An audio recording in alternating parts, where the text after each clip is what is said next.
President Obama, like many politicians, is often given trinkets by the people he meets, but there's a remarkable story behind one such encounter reported by our own Karen Tumulty, who joins me here at the desk, and we'll speak to you in a moment about that story. But first, let's take a look at the story of Earl Smith.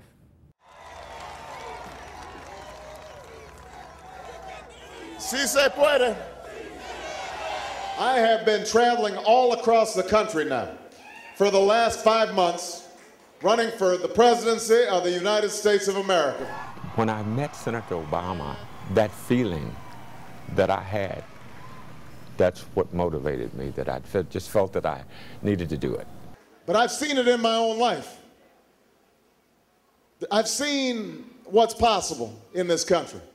Early one morning, we were leaving our hotel, and we get into the elevator, and it's like 7:30 in the morning, and we're kind of all slumped over, and this elevator operator cleared his throat, and he said, "Excuse me, sir, but I'd like to give you something." And I was thinking, oh no, don't have a conversation with him now, we're all so tired. So he reaches in his pocket, and he pulls out something, so of course we all lean over to see what is he about to give then Senator Obama. Been carrying this patch around for years and years and years. And it's his military patch. I just feel that I want you to have it. I think it'll bring you good luck. It would just mean so much to me if you took this to give you the strength that it has given me. When I asked the president, what did you do with it? And he said, I put it in my pocket. He pulled it out together with all of the other trinkets that he had. And he had about 10 or 12 other trinkets in his pocket. And he laid them all on a table. And then one by one, he told me the story of who had given it to him, what the circumstances were, and why it was so special to him that he kept it in his pocket. Because you could imagine he acquired a lot of gifts along the way, but only a few were so special that he kept them with him throughout the entire campaign. To this day, the president carries and cherishes trinkets that he received all along the way, similar to the one the gentleman gave him that day. And each day, as I enter the gate of the White House, I pause and I think about that gentleman.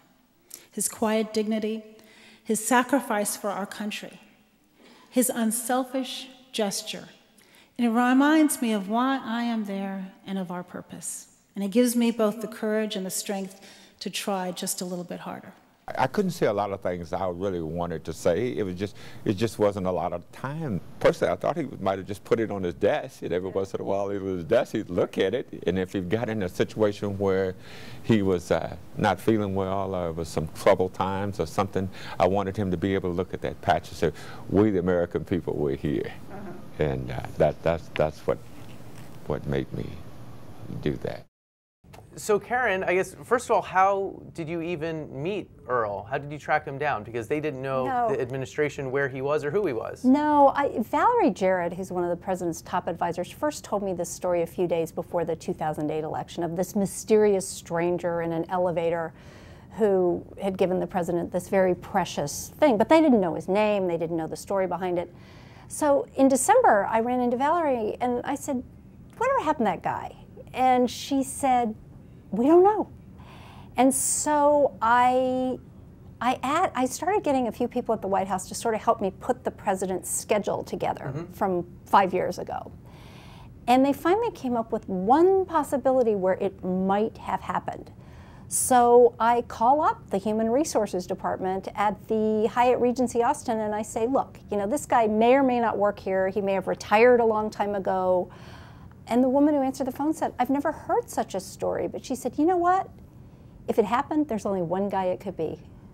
And that turned out to be the unassuming Earl Smith. They had to talk him into talking to me.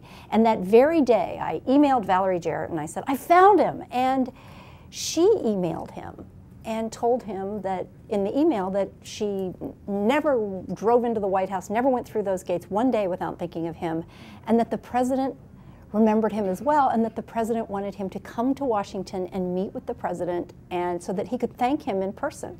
And he's going to be at inauguration on Monday. He is going to be at the inauguration on Monday. Okay, and is he going to get to meet the president? I'm not sure of that. I have no idea. Obviously, the president's got a pretty full day, but Valerie Jarrett has insisted this meeting sometime is definitely going to happen. Okay, Karen, it's a heartwarming tale, this Thank inauguration you. season. Thanks for joining us. Thanks a lot. That'll do it for us for tonight. We invite you to join us for the Post's live coverage of inauguration on Monday beginning at 10:45 a.m. right here at WashingtonPost.com. Back with a regular slate of The Fold next week. For now, good night.